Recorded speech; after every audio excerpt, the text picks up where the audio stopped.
Hello everybody, Crusher Callan here, and today I'm playing Ark Survival Evolved on my 6-man official series. And yeah, so as you would have seen in the last episode, I tamed this Ravager here, and surprisingly it hasn't died overnight, which is great for me. And yeah, so in this episode I'm just going to be doing a whole heap of different stuff. I'm going to be taming a bulb dog, and I'm also going to be farming up for my base. At the moment I'm getting mobbed by raptors, so that's not a good thing. But yeah, so the next thing I'm probably going to want to get, as you would have seen before, I only had a smithy, some storage boxes, and this Ravager, but I'll definitely need to get a bulb dog if I plan on going down into the blue zone, which is where I'm going to need to go for a lot of resources. So I'm going to do that in a minute.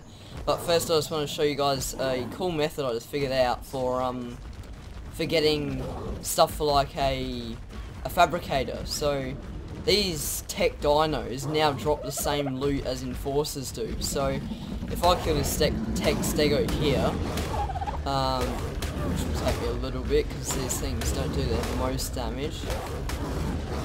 But yeah, so I'm just going to kill this thing here. But they drop the same, anything tech related drops the same stuff as an enforcer would, which is great for me because if you don't know, aberration is really hard to get oil. You got to kill trilobites for it, and being that enforcers drop oil and quite a bit of it, this is a pretty good method that I've picked up. So as you can see there, 24 oil.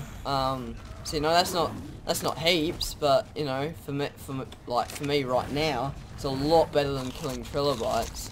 And the tech dinos aren't even that rare anymore. So yeah, that's great for me. I'd probably be better off killing them and then hopping off and using my hatchet to harvest it, because I think that increases the amount of like oil and metal and that you get. But you know, that's quite a cool thing to get a bit of element dust, scrap metal and oil on aberration, and it's going to be real helpful for starting off. So I'm going to keep that in mind. But yeah, so alright, now I've gotten that out of the way, I'm going to go try and find a bulb dog to tame, because they're essential in aberration, otherwise you're just going to be getting mobbed by Nameless the whole game, and trust me, it's painful if you don't have them. So here one is, that was 65, 80, I'll just tame the 80. But yeah, so they're the simplest things to tame, like probably the easiest, like on aberration. You just go around to a few of these mushrooms and you collect the aquatic mushrooms. You just gotta be careful of those red ones that have got like a bit of a lump on the top, because they make you hallucinate and that can hurt you quite a bit. So I'm just trying to stay away from that one for the time being. It'll probably spew its stuff out soon. Nah, alright, I'm good. Alright, where's my bulb dog gone? Here he is. But yeah, so as you can see, this one's going up by 10%, which is, you know, quite a bit. So this won't take any time at all. But just so I don't take up your time in the video, and so I can get onto more interesting stuff, I'm gonna cut it off here. I'll be right back once I've finished taming the bulb dog and got something else that's interesting to show you guys. So yeah, I'll be right back in a little bit. Alrighty guys, I am back, and I have completed taming my bulb dog. It's turned out alright. It's got quite a bit of charge capacity, so it will be on for longer. And while that's helpful for the Nameless, it's also helpful for videos as well, because you can kind of see around me a bit better, and Gamma just kind of makes the game look a bit ugly, so you know, it's good to have him around. So another thing I wanted to show you guys about why the base location I was at is such a good starting point is because of the pearls that it has as well. So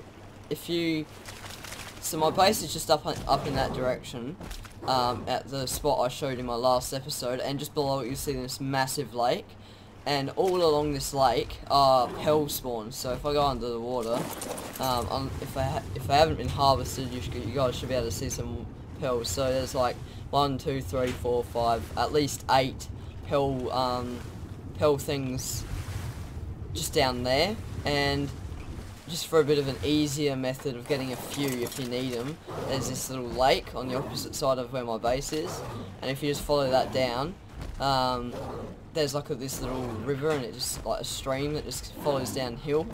And this has got a few pearls just peppered throughout it, and you know, you get like 18 per by hand, so that's quite helpful. So yeah, it's good. It's good for starting off. It's another thing I needed for a fabricator, and so, you know, I just thought I'd include it in this part as well, because I've shown it's easy enough for me to show you the base location, but I've got to show you the reasons why it's such a good spot for starting off as well. So here's one of them, the pearls that you can get. So yeah, just follow it along, and there's pearls all the way through. So yeah, that's definitely a great method of getting pearls for starting off. There are a lot of better places, but that lake, the big pond, the massive lake, is definitely one of the best locations for pearls, like even at the end of the game. So, you know, even if you were to stay in this sort of location, sort of area, that is definitely one of the spots where you want to be getting your pearls from. So, yeah, that's about it. I'll be right back when I have found something else that's interesting for you guys to see. So, yeah, I'll be right back in a little bit.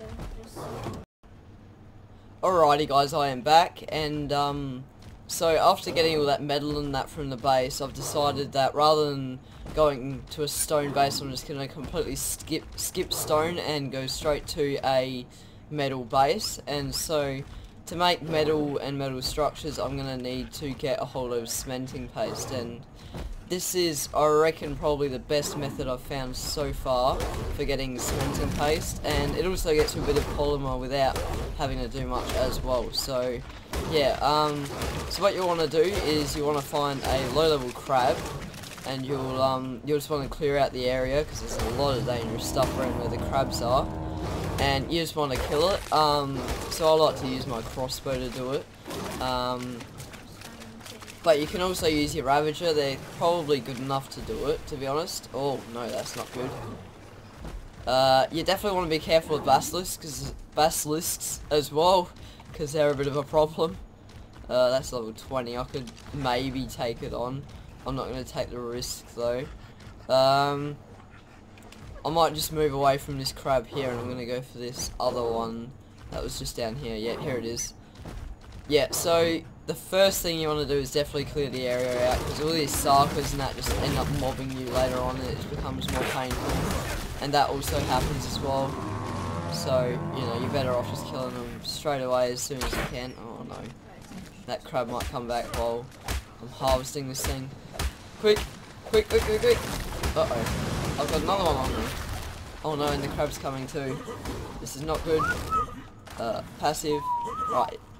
My Ravager should come. Right, now this is where things can become a problem. So the crabs, they can pick you up, so you definitely want to be keeping your distance, and if you are going to be attacking them from close range, you want to be right underneath them. So I'm just going to try and get away from all the trouble I was having there with the Sarko, and I'm going to try and get to somewhat high ground. So up here, the crab probably won't be able to get me. I'm going to stop this guy from following. Oh my god, and he knocks me off the cliff. Good job, mate. Well done. Alright, so I'm just going to go straight for the crab, I reckon. Oh, I hit it from there. That's a good shot. And that one. Jeez, man, I'm good at this. So yeah, you just want to be keeping your distance if you can. I've got a pretty decent crossbow. I think it's got about 130 damage. I got it from a blue drop, which is real nice. So yeah, this is definitely a pretty beast crossbow. Even just a primitive will do. You should be able to kill them just with primitives or anything. So yeah, here he comes. I think he's starting to get a bit bloody. If you run out of arrows, you can probably just run straight in and just use the Ravager to finish it off. But you definitely want to try and pump as many in as you can. So you might start coming up here in a little bit. So it does take a little bit of time, but hopefully it'll still be worth it. But another method you can do that I know definitely works as well is the scorpions, because they're all around the map. You can go pretty much anywhere and there'll be a scorpion. So you can go along and find one and kill it, and they actually give you a pretty decent load of chitin. I think I've got about 1k worth just from killing scorpions so far. So that definitely works really well, but this gives you poly as well. And I'm pretty sure from memory that it will get us a lot more chitin, but I guess we'll just find out once this thing's dead. What level is this one as well? 75, alright, that's why it's taking so long. I had a level 10 in that before, but the Sarkos just continually killed him, so that's not very handy for me. Alright, now I'm going to run down with my Ravager before this Sarko can steal the chitin, and I'm just going to whack this crab. Oh, look at that. That's a hefty chunk of chitin. 312 just from that, plus the additional, what was it, 150 polymer as well. So yeah, while it does take a few arrows, it's definitely the best method.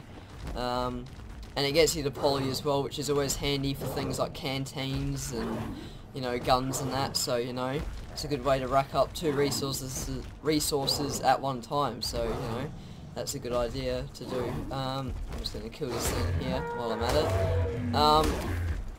So I think I've got a good amount of chitin. I might head back to base now, get the cementing paste made up, and then I'm going to start making the structures for my new base.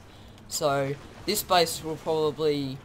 I won't be showing this one on camera, so you won't get to see me build it or anything, which is, I know, like, you guys might not be too happy with that, but I'm really trying not to get raided. I'd much rather you get good quality videos than a lot of videos, but me getting wiped over and over.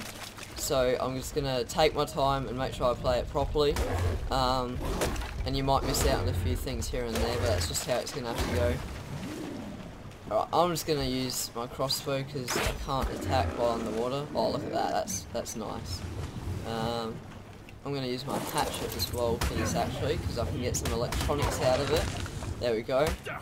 And yeah, so I'm going to head back to base now, and I'm going to start making the stuff for my base, so I'll see you in a little bit.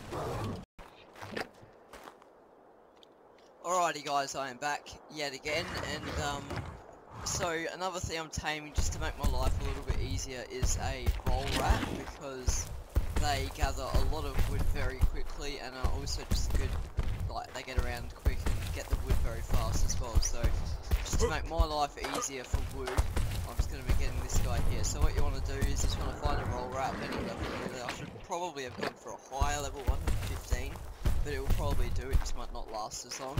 And so you just want to go find one of these, go up to a beehive, collect the honey, and then what you want to do is you want to follow the roll rat around, and it's a bit like a passive taming method, but it's a bit weirder. So it'll just kind of go around and we'll eat some food. It digs underground. You drop the honey from your hotbar, and it will eat the honey. And the taming percentage. This one took 3 honey to tame, so that, you know, that's quite good for on small tribes anyway. So it would take a little bit longer on normal servers, but if you do it on 2 times a weekend, it's not usually that tough. They're pretty easy to tame really. It's just about keeping the area clear and making sure that you can get the honey and have enough honey.